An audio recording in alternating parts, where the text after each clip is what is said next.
dito sa Noble Life na binigay sa akin. Ang una itong cleanse. Ito, ang sabi ng doc, 2 times a week ko tinig ito. Ito po yung mga ginamit ko dito sa Noble Life na binigay sa akin. Ang una itong cleanse. Ito, ang sabi ng doc, 2 times a week ko tinig ito.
The cleanse itself as a soluble in insoluble fiber. If you do some cleansing, you buy it in the drugstore, it's only laxative. You're able to remove your bowel normally, but you're not able to cleanse your blood impurities. That's why we have a product that is so unique and clinically proven and studied because it has a soluble and insoluble fiber as well as it brings your pH level into alkalinity. They are worried because if you take the product, you will have ankylosis or alkaline. So do not worry because 80% of what we eat nowadays is more acidified and 20% only what we eat is only alkaline foods. As we age, so mahina na metabolismo mo, wala ka na siguro ng ehersisyo, so you're suffering from stress or prolonging the stress, leading for oxidative stress. So better for you, you cleanse as well because lifestyle kasi ng tao na so wala nang especially nowadays po, sa bahay ka lang. So whatever you grab this food, so maraming preservativo, junk foods, so maraming mga siguro chemicals with that product or instant food, so it's bad for you. You know what? The colon has no property of metabolism. It's only a septic tank. It's your storage bank. So you have to clean it with a broom. That's why while taking the cleansing, it has a soluble and insoluble fiber.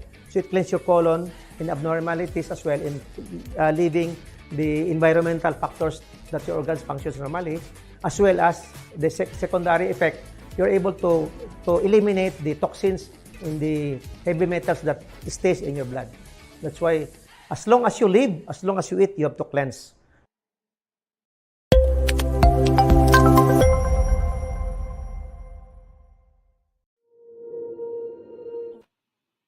Ayan, magandang gabi po sa inyong lahat.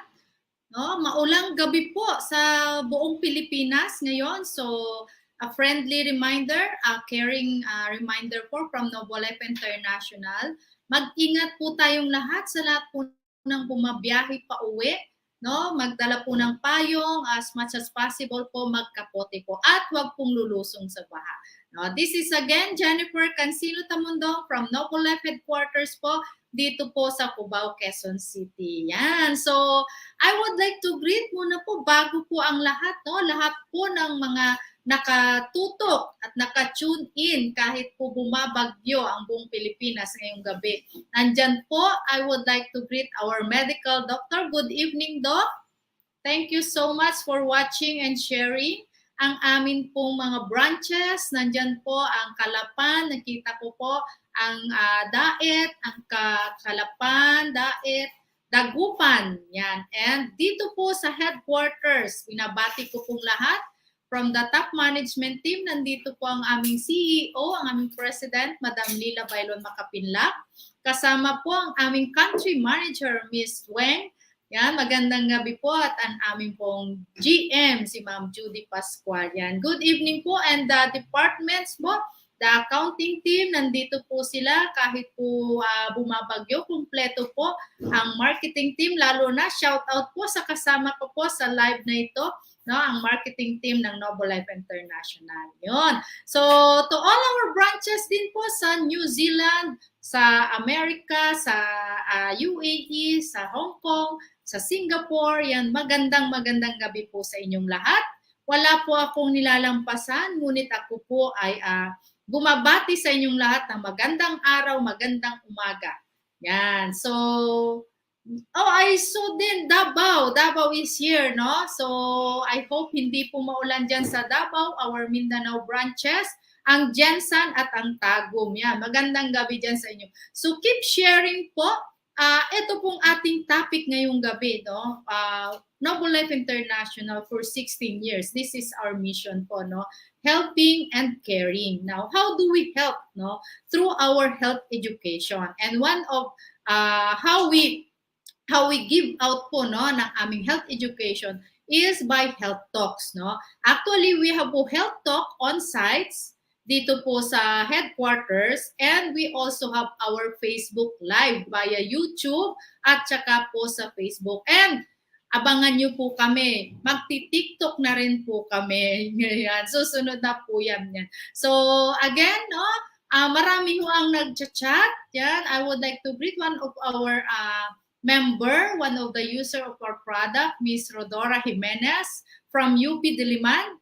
Yan, and marami pong mga members na naka-tune in. Magandang gabi po, and thank God you are well po kasi po kayo ay nanonood. So, sit back and relax po.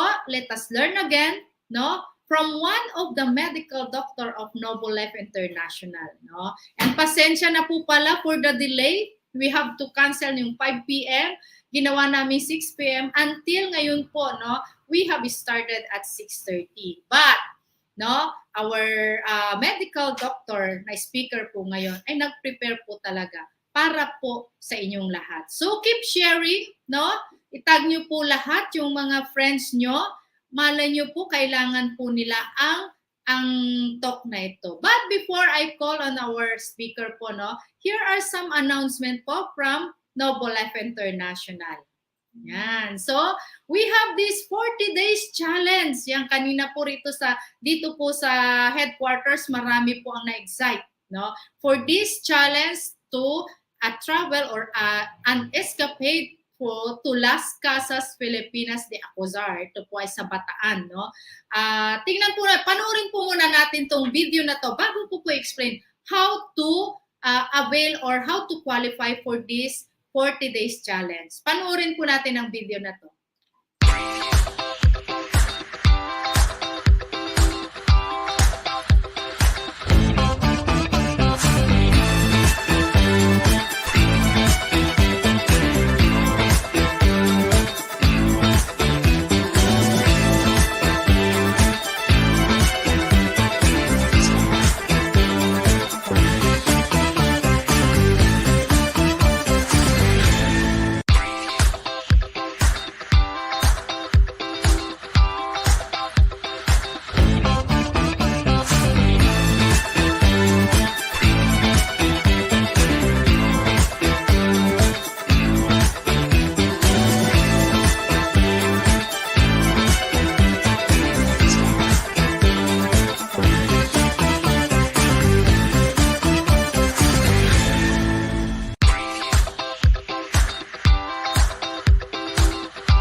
Yun po yung aming 40 days challenge. Ito po ay in connection with our Linis Colon project po, yung amin pong program na 16 years na pong ginagawa dito sa Noble Life International. This will be a 400 packs of cleanse po na challenge for 40 days. Ito po ang atin pong qualifying, no? So for every member na gusto mag-qualify, puntahan nyo lamang po ang branches, no, na malapit po sa inyo, or just give us a call. Ano po ang price? Ito po ay 2 days and 1 night sa Las Casas. All paid po ito, plus a side tripping pa po in Mount Samat. Plus, meron pa hong price na 50 packs of our cleanse. Yon. So, masarap po mag-cleanse, masarap po mag-detox, lalo na po pag maulan. Yan. So, and another thing po, dito po sa Noble Life International, we have this Noble Life presentation on site every Saturday. Yan, dito po sa headquarters yan at 2 p.m. So you can invite, you can bring in your friends, your relatives para po makapakinig how our product really work or can help them in their medical needs or health concerns. Yan. And meron po kaming mga schedules for our doctor is in the air. Yan, ito po ay serbisyo ng Noble Life International para po sa aming local and international branches. So tignan nyo lamang po kung saan po yung malapit na branch po sa inyo. Pag drop by nyo po doon sa kanila sa office, i-connect po nila kayo sa aming medical doctor. Yon.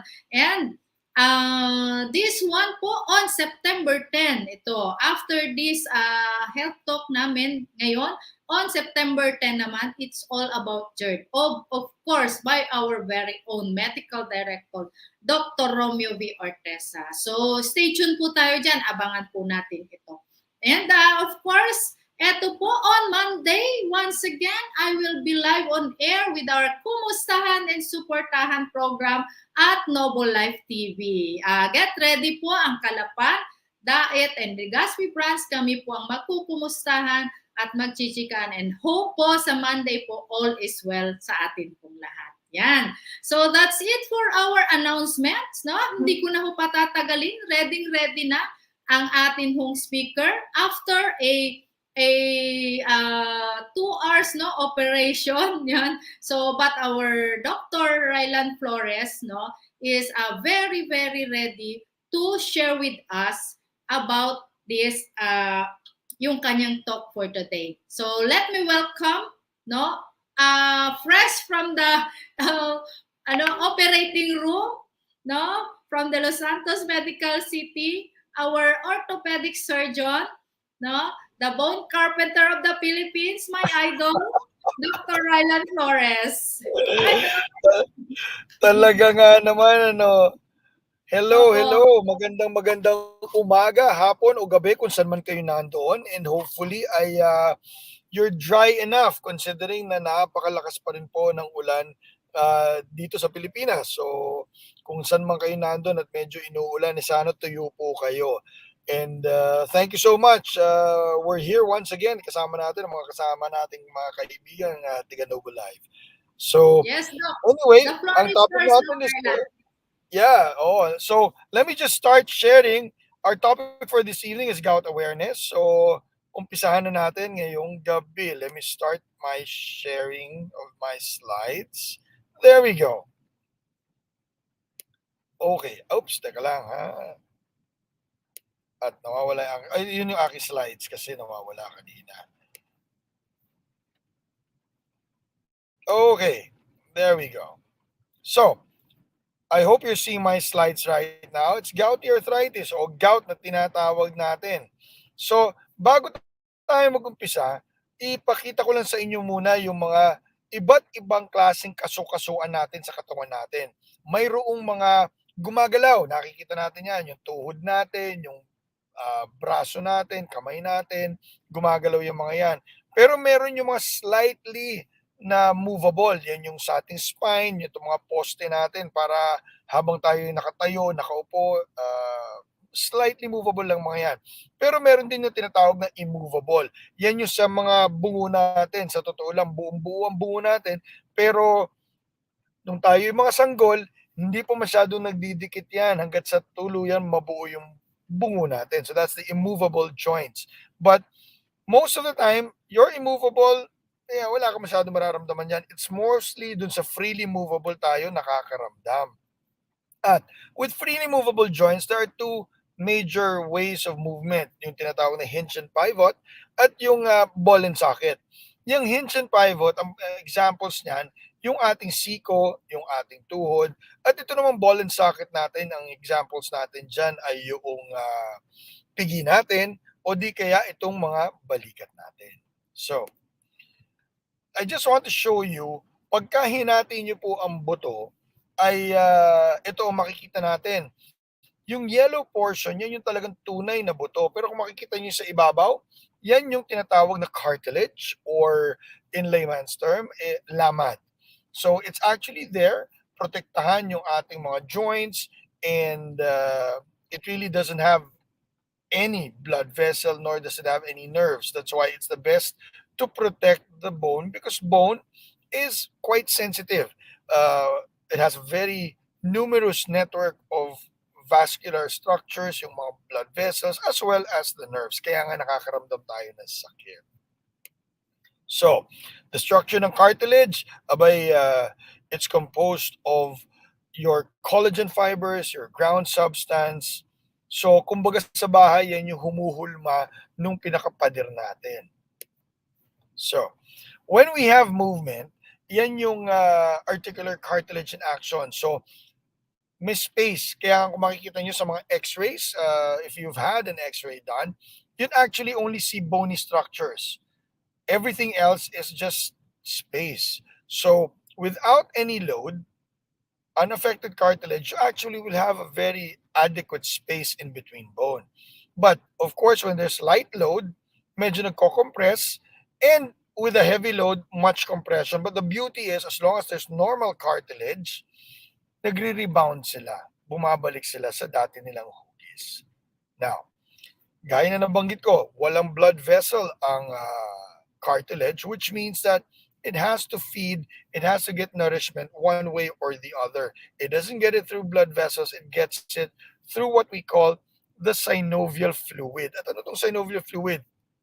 In our capsules, there is an actual parang sponge-like material.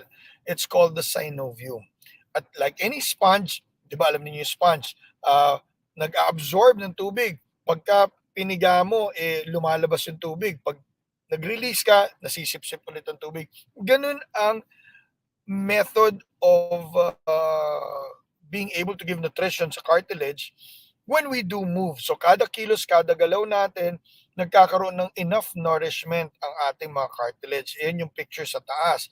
But the moment na magkaroon ng mga problema, medyo nasisira na, then the nourishment is no longer there. Medyo mahina, hindi na na-absorb. Kaya mabilis maubos, mabilis mawala ang ating cartilage. And remember, our cartilage is only very, very thin. As a matter of fact, it's just around 2 millimeters per part of the joint. So all in all, 4 millimeters lang yan, and that's your whole lifetime already.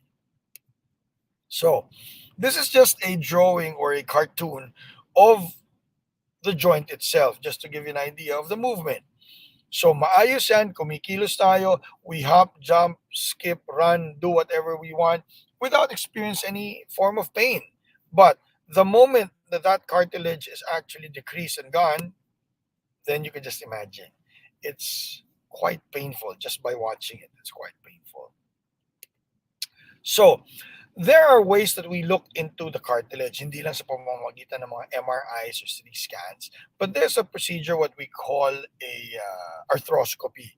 Some would call it laser, but in reality, wala naman talagang laser. It's just a scope. Yung mga instrumento po, kasing hahaba lang ng mga pila ng ballpen at nakakabit yan sa isang camera, fiber optic cable, all the way to a huge monitor. At pag pumasok po kami, maliliit lang na sugat para lang eksakto makapasok yung instrumento at yung camera. And what do we see? In front of you is a normal cartilage. To give you an orientation, na ba nakikita natin itong mga puti-puti na ito? Tuhod po yan. Itong nasa gawing ibabaw is your distal femur. At itong nasa baba natin is the proximal tibia. So joint yan ng tuhod. Yung nakikita ninyong parang puti na makapal-kapal is your meniscus. So, kung mapapansin ninyo, wag niyong pansin masyado si meniscus kasi ibang hindi yan yung lamad. Ang lamad po yung itong makinis sa taas, it's relatively whitish, pearl-like, very, very smooth. And even in the bottom, that is what normal cartilage is supposed to look like. But any moment that there is a problem, then if you notice, wala na yung smoothness, wala na yung shiny construction niya, wala na yung mga parang yung kanyang enhancement or glistening na kulay. Kung hindi, ayan na, fraying na, sira na, at mapapansin nyo, upod, kayod, lalo na to nasa kanan natin, kayod na, wala na yung cartilaginous protective covering.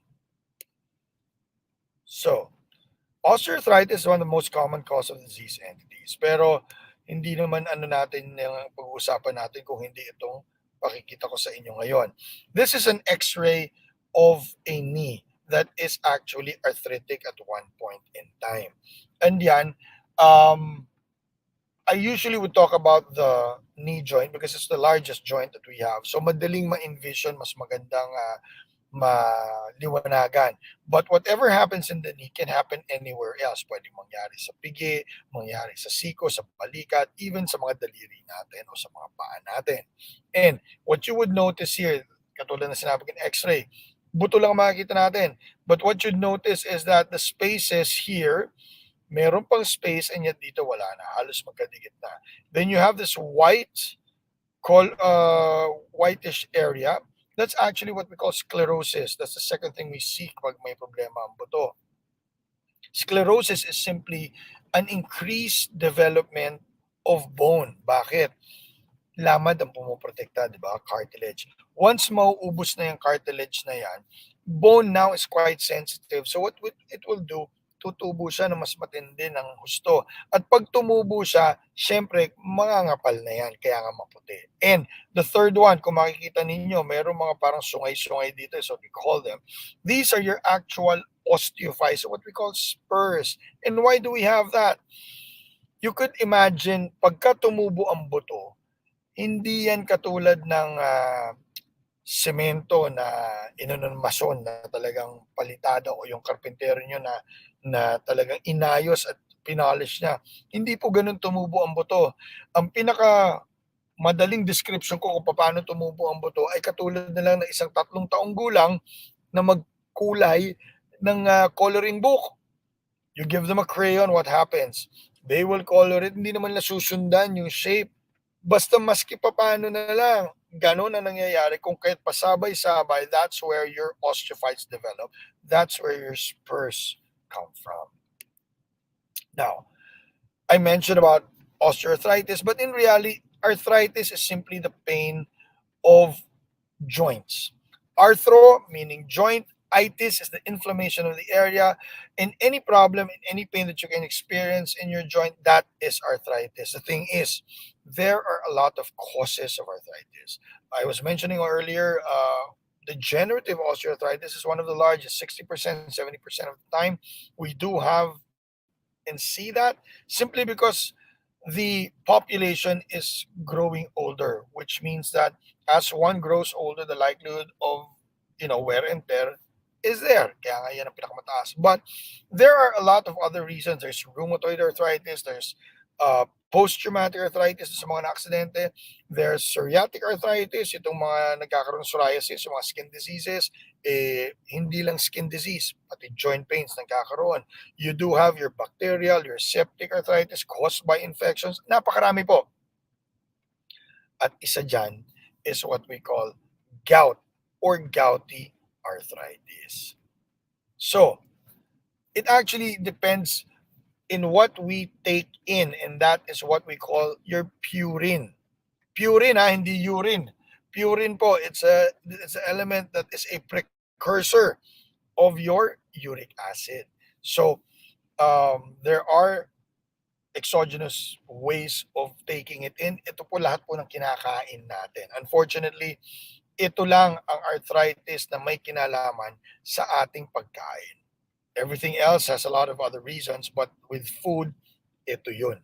So we do have your endogenous, wherein you have your necrotic cells. You have your nucleic acid, adenine, and guanine, and all of these things. Pagkatapos ito'y sa atay po kasi minimetabolismo. Of course, kasama na rin yung bituka natin and the blood vessels dahil yun ang nagpapabigay ng nutrisyon sa mga lugar na to. Kapag nag-breakdown ng purine, it ends up as your uric acid. And what this means, kung tumataas yan, yan ang tinatawag namin na hyperuricemia. It doesn't necessarily mean that just because you have hyperuricemia, automatically you would feel gout. No. But the moment you feel pain in your joints and you do have an elevation of that uric acid level, then most probably yan yung dahilan ng arthritic attack or arthritic pain. That's the reason why it's quite important for us to first and foremost be able to establish na talagang gout nga pa talaga yung problema. That's the reason why we usually take it from the blood. Of course, it's a fasting sample. Ibig sabihin, kailangan nakapag-fast kayo ng mga 8 to 12 hours para maging significant yung resulta ninyo kung tama ba talaga o hindi. So, as I mentioned, your blood uric acid, that's what we normally would do. Dahil if you have normal blood uric acid levels and you do have joint pains, the likelihood is hindi gout yan, and the likelihood is hindi yan dahil may nakain po tayo. Of course, we would want to look into it sometimes, kaya meron yung tinatawag na imaging. Andyan yung x-ray, nakikita natin maski pa paano. I'll show you some pictures of x-rays na medyo nakikita na natin yung sira at bumubukol. Ultrasounds can sometimes be useful, and CT scans can sometimes be useful. Now, there is a joint fluid test wherein what we do is we do arthrocentesis. Ano yan? Namamagang tuhod, para mabawasan namin yung pamamaga at mabawasan yung nararamdaman na kirot, ay kinukunan namin ng tubig. Most of the time, if what we see is fluid, if we look at it under the microscope, we actually will see crystals. That's the difference of an ordinary inflammation. Kasi pag ordinary namamaga lang yan, pag kinuha mo yan, liquid lang ang lumalabas. Whether it's clear, as a matter of fact, ang synovial fluid is very, very clear. Versus that, na may mga particles. Pag ordinaryong particles ang makita, maaaring bacteria. Pero what is distinct with uric acid, you see the uric acid crystals. They're actually rectangular crystals. And the thing is, kapag nawawala at nababawasan itong pamamaga na ito, that is what is left behind. And if we do not treat it at hindi mo lang pansinin at hayaan mo lang, darating ang panahon na pag papatong-patong yung mga kristal na yan, mamumuo. At pag namuo, yan na yung tinatawag na gouty tophi. I'll show you pictures of that in a bit. So, x-ray muna. On your left-hand side, you have normal foot. Pag nakikita nyo yung shape ng buto, if you notice that, kitang-kita nyo naman yung distinct cortical shape ng bone. But look at this area. Ito dapat ganito na buong-buo, di ba? Medyo, ayun, no? Basag-basag na yung area niya. Nasisira na po yung joint na yan. And even yung shape niya, instead na slender yung toes natin, ayun, no? Nasisira na siya. So, parang bebell shape na siya. Plus, the fact na nagkakaroon na ng bukol. Kaya, akala nung iba, may bunyon lang sila, hindi na pala bunyon. Uric acid po ang problema. Ito, mas malala ng kaunti. Kasi kung mapapansin ninyo, hindi lang sira yung joint, meron ng malaking-malaking bukol dito. So, the fact that it's relatively opaque already, ibig sabihin hindi lucent o see-through, yan na yung sinasabi natin kaninang gouty tophi. Ganito din sa kamay. Kung makapapansin nyo to, parang kinakain na nga yung area. Doon yan sa mga daliri natin kasi it could also happen there. The thing is with uric acid, it could deposit anywhere.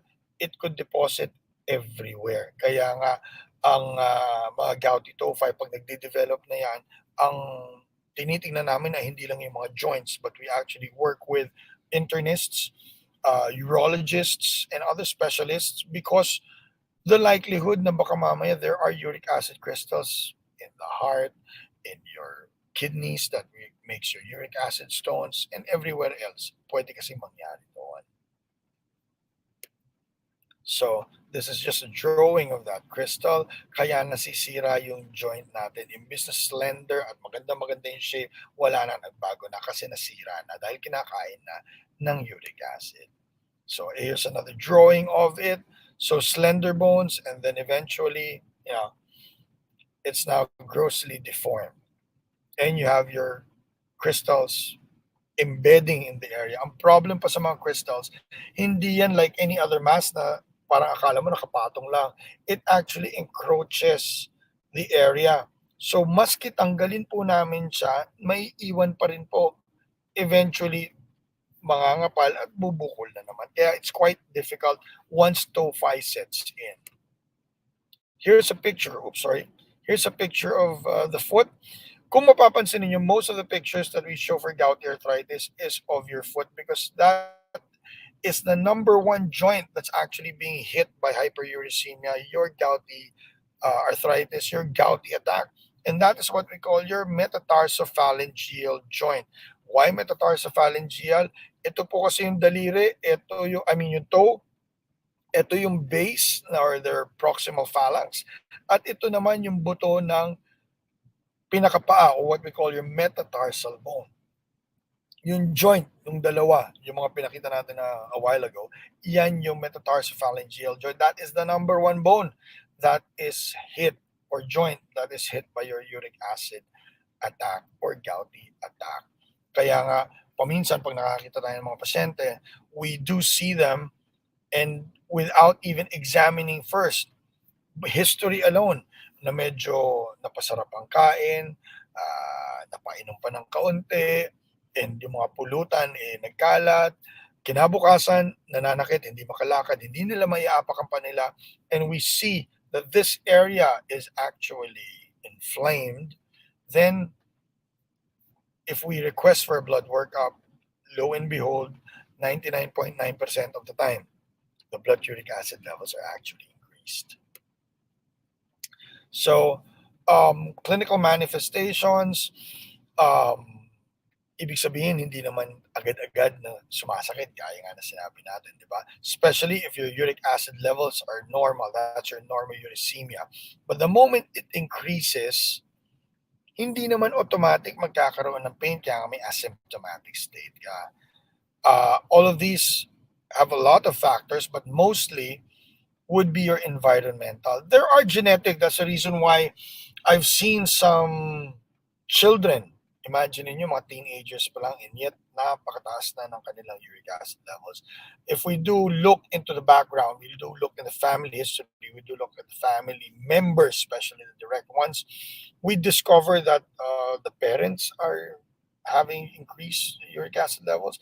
The grandparents, the uncles, may mga kamag-anak na talagang tumataas yan. That's the reason why yan ay talagang may possibility na genetic. But majority is still your environmental factors. Of course, once the deposition of crystals come in and then it becomes continuous, not just recurrent, but chronic, then you now become symptomatic. Worse is, pag pinabayaan mo pa, then you get those tophaceous gout, then with complications ka na. And like I said, complications aren't just the masses that might develop as gouty tophi, but complications internally na paminsan hindi natin nakikita. So, some symptoms that we look into, not just the pain in the foot, but we said pain in the fingers, in the elbow, in the wrist. It's quite tender to touch. And of course, sometimes, like I said, pwede magkaroon ng renal stones. Kaya paminsan nag-back pains nila, hindi pala back pains, kung hindi, meron na pala kasing urolithiasis secondary to uric acid stones. Like we said, gout, hyperuricemia, and purines, yan yung mga pinanggagalingan yan.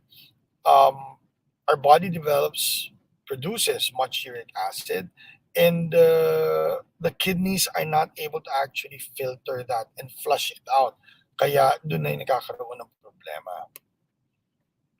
So, symptoms likewise again, your joints grossly deformed, and definitely our lifestyle is the most important factor that can actually give us problems. And all of these are your sedentary lifestyle. Obesity is one of them. As a matter of fact, this past pandemic, itong 2 taon nakalipas dahil sa COVID-19, and because of the work from home status, study from home status, most never go out anymore and became very, very, very, very, very sedentary. Ayan, nagtataasan tuloy ang mga uric acid levels nila. Of course, harmful products. Later, we'll give you a list of what food not to eat, if just in case you have elevations of your uric acid. Sometimes yung kidneys are involved, and more often than not, we do give medication, but your low purine diet is still the most important thing. Secondary would be your hydration, yung inom natin ng tubig. Kasi kasasabi nga natin, para ma-flush out ng ating mga kidneys yung excesses ng uric acid. So this is just another schematic. Ito, yung sinasabi ko sa inyo kanina, crystal talaga siya, ng papahaba. Pwede sa kamay, pwede sa paa. Ito yung sinasabi natin joint, that's your metatarso-phalangeal joint. Yan yung area na yan. And again, another picture of the foot. Ito na ngayon, pinabayaan na, di ba? Hindi lang namumula, bukol-bukol na. Pwede mangyari din sa ibang parte ng paa. And you can just imagine, this doesn't happen overnight. This happens in years. This happens in decades. Kaya paminsan na ang biro ko nga sa mga pasyente kung may mga ganitong kondisyon, naku, napakagaling nyo siguro mag-alaga. Kasi lahat ng ito naaalagaan ninyo. Kaya naglalaki yan at napapabayaan. Likewise, in your fingers, in your digits, the problem is not just the disfigurement because of the lesion, but the movement, the motion is actually affected because you cannot move it properly anymore. You cannot flex, you cannot extend your joint. Mas yun yung nagkakaproblema, hindi na nakakahawak, hindi na nakakasulat. Yung iba, hindi na talaga nakakagalaw. So kung kakain, yung kutsara, ipinapasok na lang para lang makakain because hindi na nila magalaw yung kanilang mga daliri. See? Remedies for that. So, another picture of your gouty arthritis. Kita nyo kung gaano kalaki yung hindi liit. Abay, mas malaki pa dun sa hinlalaki. And, pwede mangyari sa siko. Yung iba, 3, 4, 5 na ang siko. Kaya yung iba, nahihiya na silang mag-t-shirt o magsando kasi nakikita yung siko nila. Kaya palagi sila naka-long sleeves. Yung problema naman sa mga nando sa paa, hindi nila maipasok sa sapatos kasi naglalakihan na nga, iba na yung size ng paa nila. So, it could happen in all of these areas. And like I said, it may happen in your finger, your shoulder, your wrist, your knee, your foot, but the most common is your first metatarso-phalangeal joint. Now, the difference, gaya na sabi ko, gout yung isa rheumatoid arthritis. One of the difference, if we look into it, is that you will have gross anatomical deformity with rheumatoid arthritis, but you will not have the tophi. Wherein, pag nakita na namin na may tophi, yan yung gout, hindi na yan rheumatoid. And, like I said, hindi namin natatanggal yan. Na debulk namin o nababawasan yung size niya, but hindi na namin natatanggal na tuluyan. Kasi otherwise, kung gusto mo tanggalin yan, abay buong daliri na ng paa tatanggalin mo, which hindi naman namin ginagawa. And just to give you an idea of these crystals, pag yan inoperahan namin, ang itsura po niyan at consistency is exactly like yung chalk. Alam ko, marami sa mga kabataan ngayon, hindi na alam kung ano ang chalk eh. But dun sa mga may edad na, alam nyo kung ano ang chalk, yan yung ginagamit panulat sa blackboard, yan ang consistency, yung nadurog na chalk, yan ang consistency ng kristal na nagmuuna na tinatawag na tophi, na gouty tophi. Kaya kung mapapansin itong picture na to, medyo may mga puti-puti na yan, yan yung gouty tophi. Nangumpul na crystals. So, like I said, treatment. Of course, it's an inflammatory reaction. We still give non-steroidal anti-inflammatory medications. But we also would need some medications to help maintain or even decrease the level of your uric acid in an instantaneous thing or in a longer term. That's why you have your colchicine, your allopurinol, your febusustat. Febusustat is one of the newer medications. And for the main pains, sometimes we actually would need to give steroids. But like I said, it's the lifestyle and home remedies that actually are more important. And that's your low purine diet, avoiding food high in purines, your hydration, of course, healthier beverages, and bawal ang batugan ha. You need to exercise, you need to move, and you do not need to do all of these high impact exercises. Low impact ones are reasonable enough. Your walking, your cycling, your swimming is reasonable enough. You don't need to do very intense workout. It's enough na nagkikikilos po tayo. So, of course, weight loss is one of the things we would want because an overweight status increases the risk. Hindi again ibig sabihin na nag-overweight automatic tataas uric acid, hindi po. But mas madalas nakakakita kami ng tumataas yan sa mga nag-overweight. Of course, your complex carbohydrates like your fruits, vegetables, iwasan yung masyadong high fructose and naturally sweet juices decrease. Not because of the sugar content, but the possibility of creating your uric acid crystals. Of course, hydration of at least 2 liters in a day kahit umuulan because we still have that water loss despite the fact of cold weather and cold temperatures. And then again, we do avoid saturated fats, yung red meat, fatty poultry, high fat dairy, and we would often recommend your proteins of lean meat and low fat dairy. Now, the specific food that can actually increase is your organs and glandular meat. In other words, your laman loob. So, as much as possible, yan talaga number one pinatatanggal namin. Now, hindi lang laman loob per se, but kung ito'y isasama pa rin sa pagluto as as sahog. For instance, let's put into example na ang kinakain mo na lang ay talbos ng kamote.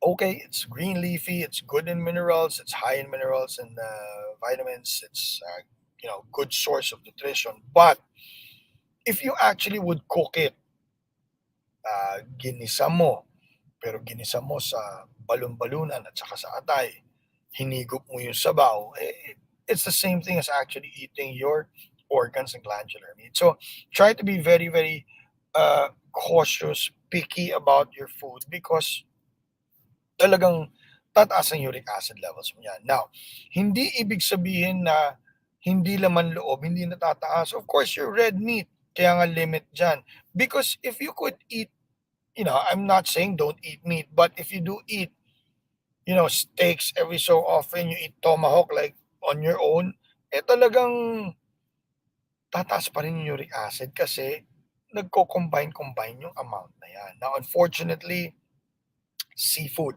mataas din yan. Your sardines, lalo-lalo na yung nakadilata, your shellfish, your salmon, unfortunately, crustaceans like your crabs, your shrimp, all sizes of shrimps, mapasugpo, yung swahe, hanggang dun sa hibi, katulad nung laman loob na pinanggigisa, talbos ng kamote, pero ang ginisa mo, hibi, hinigop mo yung sabaw, ganun din yan. Kaya, kasi the tendency is, yes, I won't eat meat, I'd go for seafood. Then they go for shrimp, lobsters, crabs, and all. Ganun din po, tataas din ang uric acid levels ninyo. Of course, some high purine vegetables, like unfortunately your asparagus and spinach sometimes contains a high increase of uric acid. Now, alcohol, beer definitely, and distilled liquors. That's why I remember the examples I gave a while ago. After on an eating spree with alcohol and your pollutants, then the next day, ayan na, hindi na makalakad, hindi na makaapa. Of course, vitamin C lowers your uric acid component. Now, coffee sometimes decreases the risk, cherries reduces the risk, but unfortunately, your sauces and gravy, napakataas din yan sa uric acid. Unfortunately, with uric acid, ito yung pinagbabawal namin, lahat na masarap. The likelihood, pag masarap yung pagkain mo, mataas ang uric acid mo. Because sauces and gravies are one, because most of the ingredients of this are actually organs and innards. So kung gusto nyo magsawsawan, medyo suka na lang tayo. Or mag-vinaigrette na lang kayo. Now, canned goods. I mentioned sardines a while ago. Yes, sardines is one of the highest that can actually contain your purine. But in reality, anything that is canned has high purine content. Bakit? The canning process, tumataas talaga yung purine na yan. So automatic yan, kung ikukumpara mo yung delata versus dun sa fresh na produce, mataas yung uric acid component ng mga nasa delata. That's the reason why, as much as possible, we try to avoid canned goods. Unfortunately, again, the past pandemic that was what we had, most, because they couldn't get out of their houses, solely relied on canned goods. So that's the reason why, as I mentioned, I've seen a lot of patients with uric acid attacks during a pandemic season. Now, low purine alternatives, you have your eggs, fruits, your green leafy vegetables is one of the things that you can actually eat. Low-fat dairy products, some poultry. Of course, you choose fresh over canned. Sometimes I do give my patients gelatin because it could fill up your stomach. Or some, there's what we call celery soup. Sabaw lang naman yan, clear soup lang yan. It has celery or tomatoes, carrots, and onions, salt, pepper to taste. So yun, para mabusog, hindi basta-basta magutom. Kasi madalas sasabihin sa atin, Dok, ano na lang kakainin ko kasi tayo'y mataas ang uric acid levels. At lahat ng sinabi ninyo, paborito ko, ito makakain. So that's what we actually can give them to add on so that they will not feel hunger. What else? Here's the thing. We eat, we enjoy, and we fill ourselves up. But we still need to do a lot of things. And the first among these things would be to clean up. We clean our intestines. We detoxify, and that's why we use cleanse. It's a composition of insoluble and soluble fiber, and we, it's mixed in a glass of water. We take it at bedtime.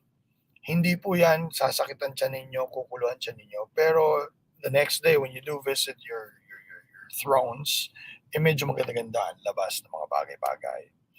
So, insoluble fibers like the broom that literally cleans our gut.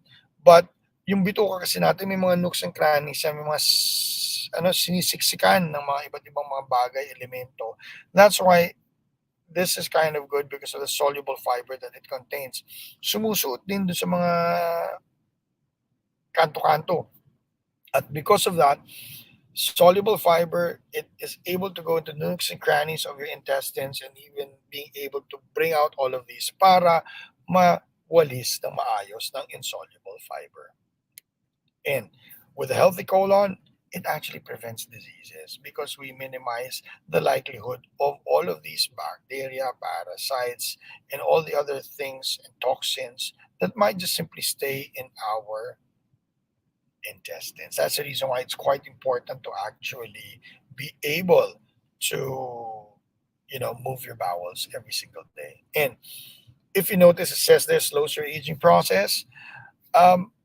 It's not an actual anti-aging thing, but remember, when we do get sick, metabolism hastens. And when that happens, we age faster. That's the reason why, if you notice, during the times na nakakabisita pa tayo, nakakadalaw tayo sa mga kaibigan, kamag-anak natin na may sakit, 1, 2, 3 days pa lang may sakit, parang tumanda na sila, di ba? It's because of the metabolism that's happening because they are sick. So, if we don't get sick, we stay healthier, we actually will look younger. That's the reason why it slows the aging process. Now, after cleaning up the gut, what do we need to do? This is now where we have to fill in the nutritional component of our bodies. That's why we do mega nutrition. That's where cryptomonidalis with natural PPARs comes in. It's recognized by the experts as one of the most promising health food in the 21st century. It's developed by Professor Wang Sun-Tae in their manufacturing plant in Taiwan. Most promising, hindi na po kasi 21st century na, promised na po siya. And if you notice in these vats, this is where they actually cultivate your cryptomonidalis. And what is cryptomonidalis? It's a primitive structure, no cell membrane. It's actually rich in amounts of a whole lot of things, and I will show you a profile of it in a while. And the beauty is because there is no cell membrane, it actually diffuses.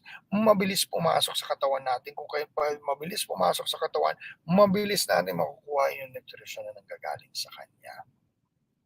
And as I was saying, Professor Wang Sun-Tae, here in Taiwan, these are vats. Hindi po yan ilog.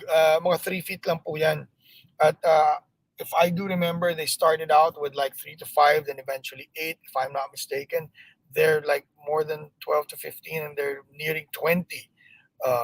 Ganun na po karami yung kanilang vats of cultivation for cryptomonidalis. At kaya alam natin yan kasi nasamahan natin po siya at nakita po natin yung lugar ng mga unang panahon bago mag-pandemya.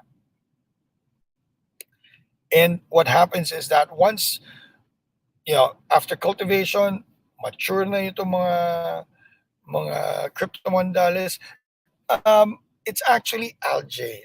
Ano bang algae? Lumot lang po yan. Pero ang pagkaiba, hindi po yan dahil umulan na ngayon at medyo nagkaroon ng berde-berde dun sa kanal, lumot na yan, sasalak natin, lalagyan natin sa kapsula, painumin sa inyo, hindi po ganyan yan. It's a specific type of algae. That's why if you notice here, this is where they are collected coming from the vats where they were cultivated from. Kaya nga blue-green yung makikita ninyo. And afterwards, they actually clean it out. They clean it out, they sterilize it because there are a lot of artifacts. And not just artifacts, but there are a lot of impurities. And there are also other algae na hindi cryptomonidalis, nalilinis po nila lahat ng yan. At yun po ginagawa. That's why when you see on the right-hand side, quite a pure form of your cryptomonidalis. Afterwards, all of these process, continuing cleansing of the cryptomonidalis to give us a very, very pure grade, clean and sterile algae that is actually good for us. Afterwards, syempre, that's wet. The drying process continues until eventually when they're totally dried, they are placed in sacks. But wait, there's more. That's not finished yet because not just in powder form does the process ends. They still have to send it to the compacting area. Ako po yan, kamay ko rin ho yan. Dahil kino-compact nila yung powder na yan para maging tableta. That's the reason why for some have actually used cryptomonidalis. If you notice when you hold on to it, hindi po smooth o makinis yung tableta. It's actually quite very, very rough. That is because it is not something that's placed on a tablet. It is actually the powder form that is compacted in a very, very tight tablet form. So what you get is pure, unadulterated cryptomonidalis. Now, let me just show you these slides. The one on your right-hand side is cryptomonidalis. The one on your left-hand side is chlorella.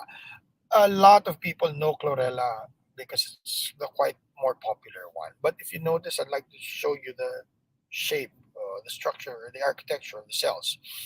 They're relatively round, and if you notice, they're dark sides. Hindi po yan dark dahil makapal.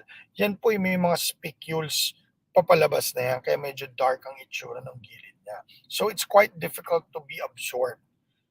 In contrast, your cryptomonidalis, if you notice, it's very, very fine lining because there's actually no cell wall. So madaling ma-absorb. The beauty is your chlorella is actually found inside.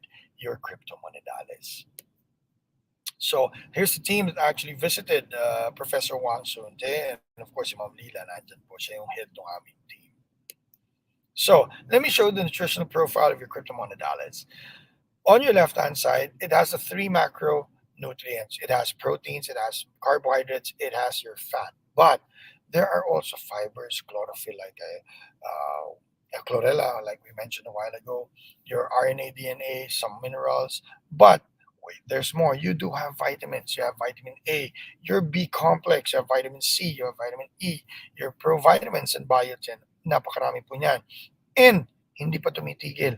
Mayroon pang mga mineral na kasama. You have your potassium, which is a very good electrolyte. You have your magnesium. You have your iron, lalong-lalo na doon sa may mga anemia. Ibig sabihin, namumutla po dahil bumabagsak ang kanilang red blood cell counts or hemoglobin counts. And zinc, which is quite good for our immune system, lalong-lalo na panahon ng pandemya, napakaraming nagdadagdag ng zinc sa kanilang supplements. And as an orthopedic surgeon, the first one on that list is your calcium. You actually have already practically a glass of milk with the content of calcium in cryptomonadales. Of course, hindi naman po ganyan karami sa kutsara ang pinaiinom namin. For regular individuals, for just making sure that maayos ang katawan nila, we just give like 5 tablets in a day. Now, it depends if you would want to take all that 5 tablets in one sitting or you divide it 2 to 1, 2, 3, 3, 2. Yeah, it really doesn't matter. But when you do have conditions, you have problems, most especially with your cholesterol, triglycerides, sugars, then we do increase. We sometimes give it twice in a day. We sometimes give it 3 times in a day. Now, cryptomonadales can reduce the levels of cholesterol and low-density lipoprotein up to 15 to 20% in a month. So, nabababa talaga to normal. And of course, the regulation of your blood sugar levels can also normalize in 3 to 6 months. It has immune functions wherein it helps with your contact dermatitis, psoriasis, and for me, yung wound healing, lalong-lalo na sa mga na-operahan po namin para mas gumanda ang paghilom ng kanilang mga sugat, then we do recommend this as well. Of course, some antiviral effects, but the last one, prophylactic and therapeutic effects for cancers. It's more for prophylactic. Hindi po siya gamot, so it's not a therapeutic component for cancers. But remember, what are cancers? Cancers are just cells found in some parts of our body that's not supposed to be there. And the thing is, instead of just being there, it promulgates. Kaya lumalaki, nagkakaroon ng bukol. Yun po ang cancer. Pero, ang mas kinakailangan natin gawin is that panatilihin natin yung lakas ng katawan natin para na sa ganon, hindi mag-overpower yung cancer cells. That's prophylaxis. Kaya yun yung mas mahalaga, more than therapeutic. So, inuulit ko po, kasi may mga pasyente ho tayo na nagsasabi na, Dok, may cancer ako, so iinumin kaya para gumaling po ako. Hindi po yun totoo. But it is there to increase your nutritional capacity at pag ikaw ay nutritionally sound, then the likelihood na ma-overcome mo yung disease mas maganda at mas mataas. So, mas yun ang nangyayari. Let me just show you some graphs. Pain score, itong nasa kanan natin. Because 1 is in pain, yan yung 1 to 10. Ibig sabihin, yung 10, pinakamatindi na yan. Parang inoperahan ka na walang anesthesia. And you might have pains of around 6 to 7. But in the next months to come, with the treatment of using your cryptomonadales, it actually decreased to something as low as 2 to 3. 2 to 3 halos may nararamdaman ka pero hindi mo na masyadong iniinda yan. Let me just show you here. One of the other causes of skin disease is your psoriasis. You know, psoriasis, yan yung mga nagfe-flake yung skin, makati yan, na medyo talagang buong katawan na apektuhan. And here, we have a patient, it's 3 months interval. You'd notice that the flakiness, the scabs of your psoriasis actually is decreased. The redness is decreased. Most especially, not just the actual skin lesion, but you do have pains like this one over on the knee area. They had joint pains. Afterwards, skin lesions are, but you still see some remnants of it, pero wala na talaga napakatindi.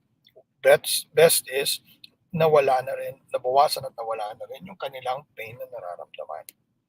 So, our health experts, Professor Wang Sunte, Dr. Iljan Su, and of course, Dr. Yuseng Chow. Dr. Yuseng Chow, siya yung scrutinize ng mga papers at trials na ginawa ni Professor Wang Sunte and Dr. Iljan Su. And alam niyo kasi mga scientific papers, para rin po yan mga dyaryo at kumbaga yung social media, marami rin hong fake news diyan. Kaya sinusuri ng mabuti para malaman na walang biases, na totoo talaga yung resulta na lumalabas. And yun yung napatunayan ng mga experts po natin. Of course, you have your Philippine panel with our medical director, Dr. Romeo Orteza. And it's not just in the Philippines. Nabanggit niya kanina, it's now not just around Asia, but worldwide. Inaabangan ko na lang yung mga iba pang parte ng ibang parte ng mundo. At sana nga ay mabisita na natin kayo personally more than just a virtual talk. So, media and print coverage, nagkaalat po yan. Ang inaano lang namin dito ay in China TV News because mas masalimuot po yung kanilang scrutiny para maipakita lang sa kanilang mga kababayan. Unlike in most areas wherein, you want media mileage, you just pay for it and you'll have media mileage. But in China TV News, it's not the same thing. So, I think that is my last couple of slides. Food is medicine. Let us not make it our problem. So, ayusin po natin yung pagkain po natin, ayusin natin yung ating pag-inom ng tubig, pagkilos at paggalaw, nang sa ganoon ay mas maayos po yung katawan natin at hindi tayo problema sa mga gouty attacks at lalong-lalo na hindi magkaroon ng mga komplikasyon ng tulad ng gouty tophi at ng mga bato sa bato dahil sa uric acid. So, I guess those are my last slides at maraming salamat po sa inyong lahat. Yan. Thank you so much. There we go. Oops, nawala ang aking Maraming salamat, Doc. Let me stop. That was again a very good talk, Doc. No? Meron po akong word for tonight, Doc. Ito, sabi po ni Doc, bawal ang tamad. Thank you so much, Doc. Totoo yan. Totoo Yes. yan. Oo. Opo. Yes, Doc. Any last word of encouragement? Not last word. Words of encouragement sa maulang gabi dito po sa buong Pilipinas, Doc? Yes. Well, sa totoo lang, maulan, masarap kumain. Pagkatapos kumain, masarap matulog. Yun ang pinakamaganda. So, kung wala kayong problema, go ahead, enjoy at sana safe kayo. Pero kung kayo nagtataasan ng uric acid, huwag na pong matigas ang ulo. Ayusin na lang natin yung pagkain natin nang sa ganoon ay mapapababa natin. And once your counts decrease and lessen, may enjoy pa rin naman natin yung sino ba naman ang ayaw kumain ng masarap, di ba, Jake? Yes.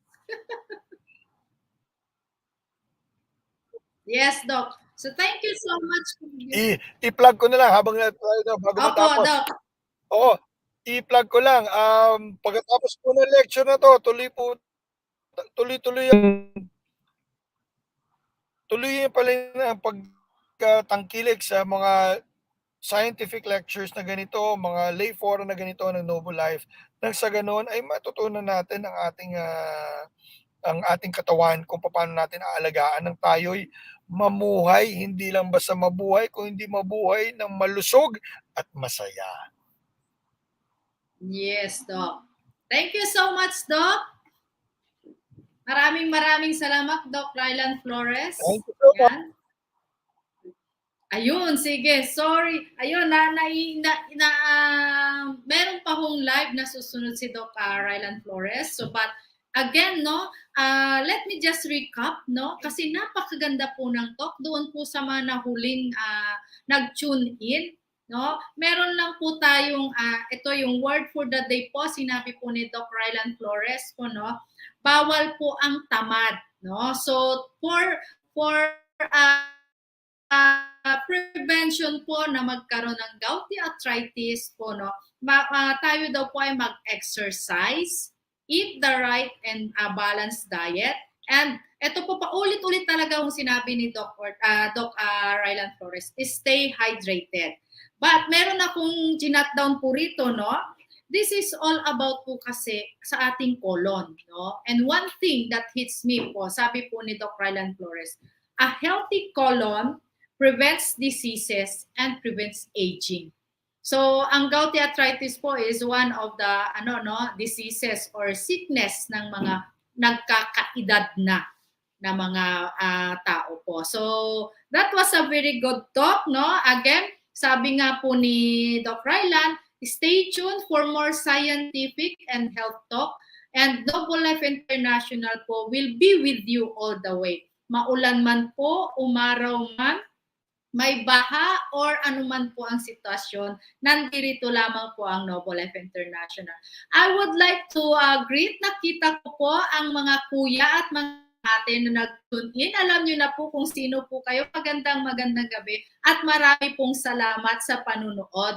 I hope po ito pong amin pong health talk ngayon ay makatulong po sa inyo at to the mission of the mga kuya and ate. And nakita ko rin po one of the classmate of my husband, attorney. Maraming salamat for tuning in. Marami pong salamat. Again, I would like to announce some announcement po from ang Noble Life International. Yan, meron po tayong question. Okay, Ma'am Rosa Kabatbat Diaz, no? We will get back to you po, Ma'am. We will call you. At para po ma-explain po namin. The best time po is, according to our medical doctor, Dr. Romeo B. Orteza, is before bedtime. Yan, call po namin kayo, Ma'am Rosa. Thank you for tuning po. Yan, so again, for this 40 days challenge, no, sumama po kayo or samahan niyo po kami at tayo magsama-sama po na mag-enjoy dito po sa Las Casas, Pilipinas de Alcozar. No? For more information, para po kayo po ay ma-excite sa gabing ito, panoorin niyo po ito. Again, this is Jennifer Cancino Tamondong from Noble Life International Philippines saying, Noble Life International cares for you all naturally.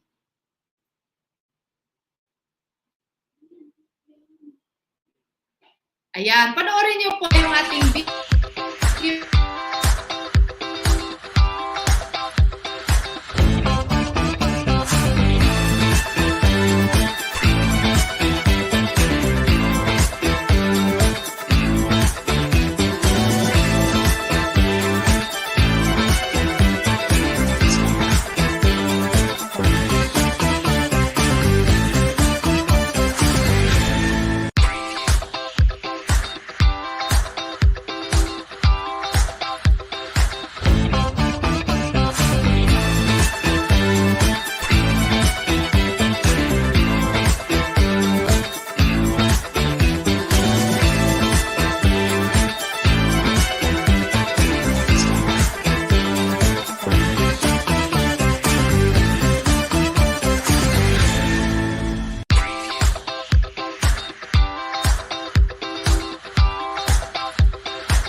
The cleanse itself is a soluble in insoluble fiber. If you do some cleansing, you buy it in the drugstore, but you are not able to cleanse your blood impurities. That's why we have a product that is so unique and clinically proven and studied because it has a soluble and insoluble fiber, as well as it brings your pH level into alkalinity. They are worried because if you take the product, you will have ankylosis or alkaline. So do not worry because 80% of what we eat nowadays is more acidified and 20% only what we eat is only alkaline foods. As we age, so mahina na metabolismo mo, wala ka na siguro ng ehersisyo, so you're suffering from stress or prolonging the stress leading for oxidative stress. So better for you cleanse as well because lifestyle kasi ng tao na so wala nang, especially nowadays po, sa bahay ka lang, so whatever you grab this food, so maraming preservativo, junk food, so maraming mga siguro chemicals with that product or instant food, so it's bad for you. You know what? The colon has no property of metabolism. It's only a septic tank. It's your storage bank.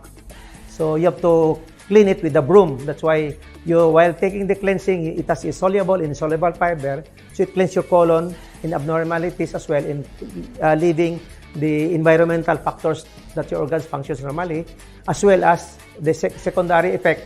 You're able to eliminate the toxins and the heavy metals that stays in your blood. That's why as long as you live, as long as you eat, you have to cleanse. Hangang katangian ng isang mahusay na karunungan ay ang paggamit ng pinaka-natural sa mabisang produkto matatagpuan.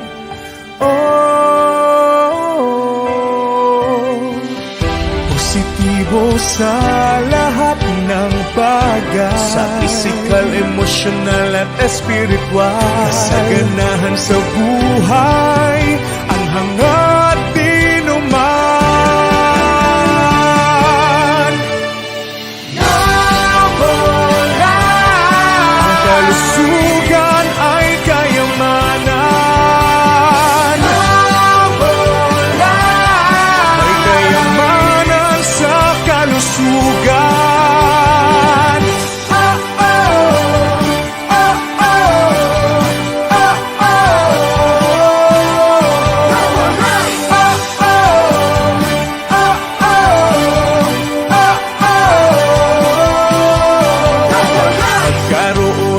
Pagkakataon, tulungan ang bawat isa, na ang bawat pamilya maiwasan ang karamdaman. Isang bagong henerasyon, harapin ang hamon ng buhay. May pag-ibig, tunay na kapayapaan, tagumpay at pagkakaisa sa lipunan. Ang kalusugan ay kayamanan. May kayamanan sa kalusugan. Ang kalusugan ay kayamanan.